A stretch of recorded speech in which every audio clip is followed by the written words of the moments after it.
I'm Jim Walsh. I'm a research associate here at MIT's Security Studies program. I'm a product of this program. This is where I got my PhD.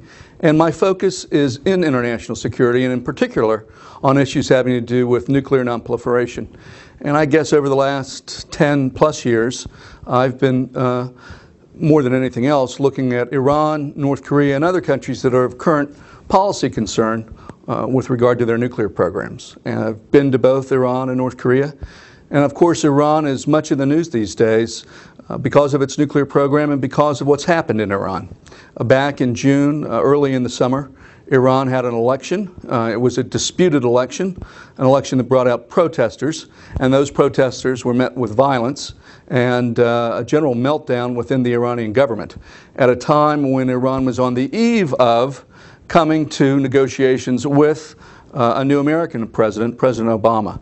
And there was a lot of hope that that election, regardless of which way it went, whether Ahmadinejad won or whether one of his opponents won, that would represent a way to start anew, to hit the reset button on U.S.-Iranian relations. But things did not go as planned.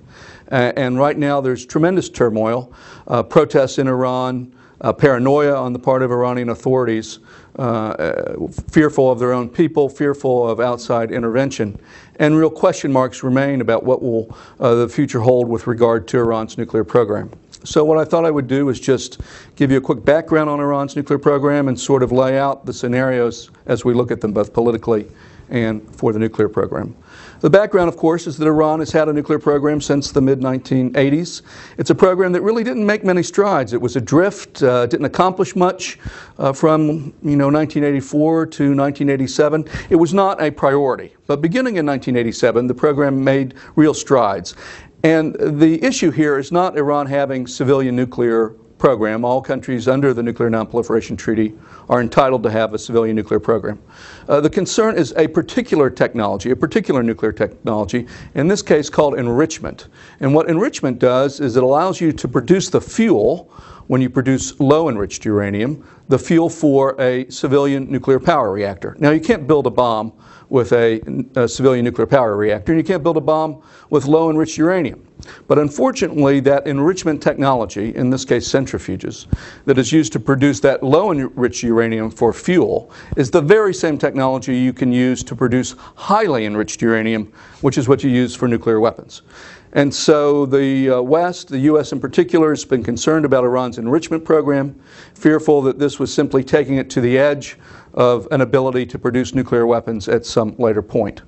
And Iran pushing back and insisting it has the right to enrich, like other countries have the right to enrich, Japan, Brazil, Germany, and others, who have enrichment technology that could, in theory, be used to produce highly enriched uranium. Well, over the course of the Bush administration, there was a lot of back and forth and not much progress, and essentially what we had was a race between sanctions and centrifuges. Iran would build lots of centrifuges. These are the little pieces of the enrichment process. They started with 164. The last International Atomic Energy Agency report suggests they have somewhere around 8,000. And they continue to build them, and so the West has imposed sanctions. Economic sanctions, political sanctions, insisting that Iran suspend or possibly end its enrichment program. And so Iran, in response to those sanctions, has reduced its cooperation with the International Atomic Energy Agency. And so we're sort of in this negative cycle where they build centrifuges, we put on sanctions, they get upset at the sanctions and respond, and as each day passes, both sides grow more suspicious of the other. Now, it was hoped that with a new president coming to office in the United States and a new president coming, or potentially a new president coming to office in Iran, that this might set the stage for some sort of serious negotiation and resolution of the problem. But as I indicated, things didn't work out that way. There were the June elections, the political meltdown, the protests, arrests, beatings, and a retraction on the part of the Iranian government. The Iranian government, the nuclear issue has always been sort of a unifying issue. Both reformers and hardliners supported the idea of a civilian nuclear program, in part out of national pride. Iran is a country that feels that it is the as a legacy of a great civilization, and that it's the most sophisticated country in the Middle East. That's what Iranians say, or in Southwest Asia. And they feel that as a great power with a great history, that they're entitled to be a technological power, and then that includes civilian nuclear technology. They've never said that they wanted nuclear weapons. They have said that nuclear weapons would violate their religious principles, would violate the Koran, but still suspicions continue, in part because for many of those 20-odd years where Iran was working and rebuilding its nuclear program, it did it in secret. And it most likely did violate its safeguards. It's the rules and regulations meant to regulate countries' ability to produce nuclear energy or other nuclear technology. So lots of suspicion on both sides, and unfortunately suspicion that was mutual and legitimate. We rightly suspect Iran because of its patchy nuclear past, the fact that it engaged in concealment activities, and understandably, the Iranians don't trust the U.S. and Britain in particular, who in 1953 tried to successfully staged a coup and toppled their government, who in the 1980s supported Saddam Hussein when Saddam Hussein attacked Iran, and supported Saddam Hussein even after he used chemical weapons against Iran. So there's a lot of bad blood, a lot of suspicion, a lot of bad feeling. So now we come to a point where under President Obama and under re-elected, at least claimed to be re-elected, President Ahmadinejad, the stage is set for potential negotiations. What's going to happen? Everyone wants to know, but there are real doubts about progress. There's one camp that says progress in this regard is unlikely. It's unlikely because some say because Iran isn't serious. It would never be serious. It wants nuclear weapons no matter what. And that point of view flies in the face of the intelligence community's consensus finding, which is it's not inevitable that Iran become a nuclear weapon state. It's certainly not going to happen anytime soon. And if anything, it's open and subject to bargaining and pressure and all the sorts of things that could influence a decision, that it's not inevitable. But some people think it's inevitable. Some people who don't think it's inevitable are nevertheless doubtful that we're going to make much progress, because what they see in Iran is the sort of pragmatic conservatives who used to be part of the government. They've been pushed out or marginalized as a result of the internal dissent and the problems after the election. So you have hardliners who are even more hardline than your average hardliners. They're the ones who now predominate within the Iranian nuclear decision-making process. So people are doubtful about that. Others are doubtful because they wonder, can Iran, in the middle of a domestic crisis, be in any position to come to a bargaining table, have a unified position, and feel like they can bargain from a position of strength? The Iranians always want to bargain from a position of strength. The Americans always want to bargain from a position of strength. So some are doubtful that Iran, even if they wanted to, would be in a position to come and be able to have a serious negotiation because of their own internal problems. So there are some people who think this ain't going anywhere. For whether they want it to go somewhere, whether they don't want it to go somewhere, it's not going anywhere. Other people think that there's a real possibility here, in part because the incentive structure has changed. And that is that Iran, because it has all these problems at home, now has even greater reason to want to settle up its differences with the outside world. The sooner it can settle up with the United States and the other Europeans, Russia and China, the more it can then turn its attention to its domestic problems and get some relief from the sanctions and the other sorts of political penalties that have been imposed on Iran and improve its status. That's another theory, that if anything, these political problems in Iran may have increased the possibility for a negotiated settlement. And there is a third alternative here that I think is largely undiscussed. We talk about Iran and its nuclear program in some ways as if the election never happened and the election would not have any impact on the nuclear program. That whatever Iran was before the election, whether it wanted bombs, whether it didn't want bombs, that's sort of where Iran is after the election. But it's at least worth asking the question, based on our knowledge of other countries in the nuclear age, whether the election itself may change the internal dynamics and may change decision-making in Iran. So far, Iran, it seems to me, has had a policy where they have not decided to pursue nuclear weapons, but what they've wanted is the ability to produce them, the capability, but not a decision to actually make a weapon.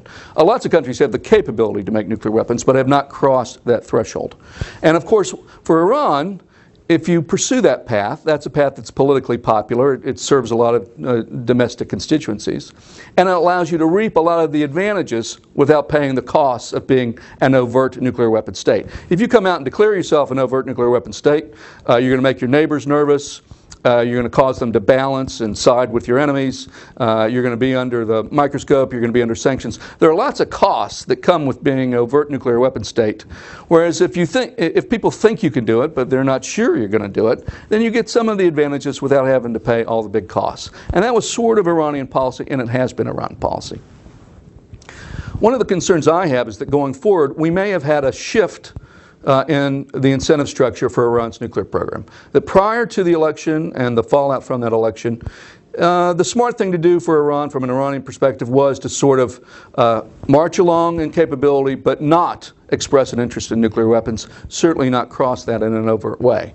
But as a consequence of the elections, what you have in Iran is a tremendous loss of legitimacy. Internal legitimacy, where the voters at home large numbers of them think the election was stolen. Not everyone. It's not 90-10. Ahmadinejad probably still has support of 40 or 45% of the public, but there's still a big chunk, 50% or more, who think that election was stolen.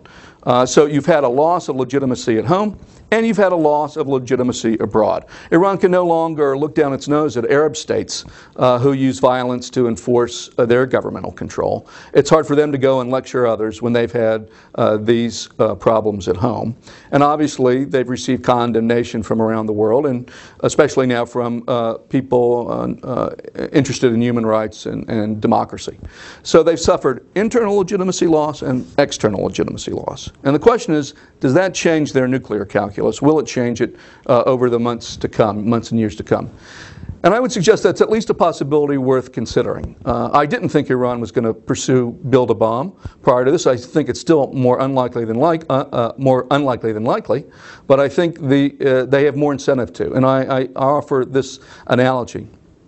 When Pakistan first pursued nuclear weapons, it did so primarily for reasons of security. Pakistan had lost wars to India, its giant rival on its border, and India went and developed nuclear technology, detonated a nuclear weapon in 1974, detonated a nuclear weapon in 1998. And so there was a lot of security pressure, security motivation for Pakistan to want to develop a nuclear weapon. Having made that choice, however, the nuclear weapon, and particularly when it became an overt or well-known fact, it sort of took on a political life of its own. It was a way for Pakistani leaders who were having problems at home, domestic problems at home, to be able to say, look, we're a leader, and we have legitimacy. We brought you the bomb. We're a powerful country. It was something that they could latch onto, and in a way that, whether rightfully or wrongfully, they believe that they could sell as something to their people and to the outside community as a reason why they should be seen as serious and legitimate. And of course, it's at least conceivable that that same logic might be adopted by some Iranian leaders who, in the face of a loss of legitimacy at home and legitimacy abroad, find that they need to do something to restore that legitimacy.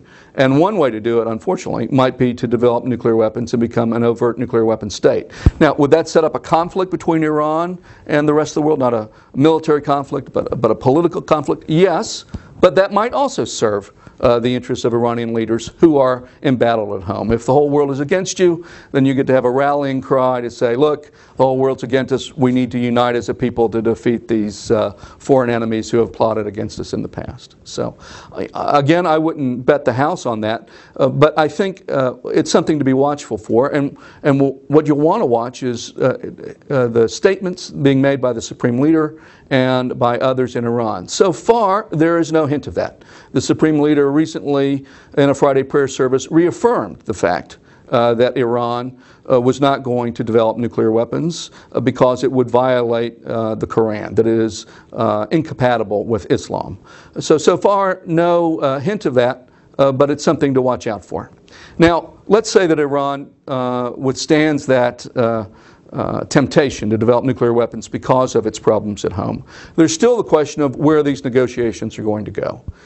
whether Iran is capable or willing to agree to some limits on its program that would allow it to save face with its people, but at the same time provide the international community with the reassurance it needs that it's not using that program for military purposes. Well, maybe Iran wants to have a resolution of that, as we discussed before. But if they are unable to get a negotiating position together, unable because of the problems at home or because they simply can't agree, then this dispute is going to continue. And we'll see more of the same. Sanctions and centrifuges. Sanctions and centrifuges. And unfortunately, you can build centrifuges faster than you can impose sanctions. And so then the question will be, at what point, if any, does this become more than simply an issue of sanctions, and whether others, the United States, Israel, others, may contemplate military action. My own view is if military action is used, there is some history, again, in the nuclear age about preemptive strikes against nuclear facilities. And my own guess is if you do that in the Iranian case, what you will get is an Iranian nuclear weapon state. They will, after their facilities are attacked, they will, as a matter of pride, regardless whether it's a reformer government or a hardliner government, regardless of what happens, they will be determined to build a nuclear weapon in response to an attack, if only to stand up to their attackers. That's the paradox, is that an attack on facilities might delay it, but it guarantees as a political proposition that that becomes the new objective. Whereas right now, it's unclear what the outcome will be. Things are still in play. It is still possible that we would have a negotiated settlement. It's still possible that they would continue on the path they currently are. But an attack will certainly, I think, all but guarantee that Iran, in the intermediate term, becomes a nuclear weapon state.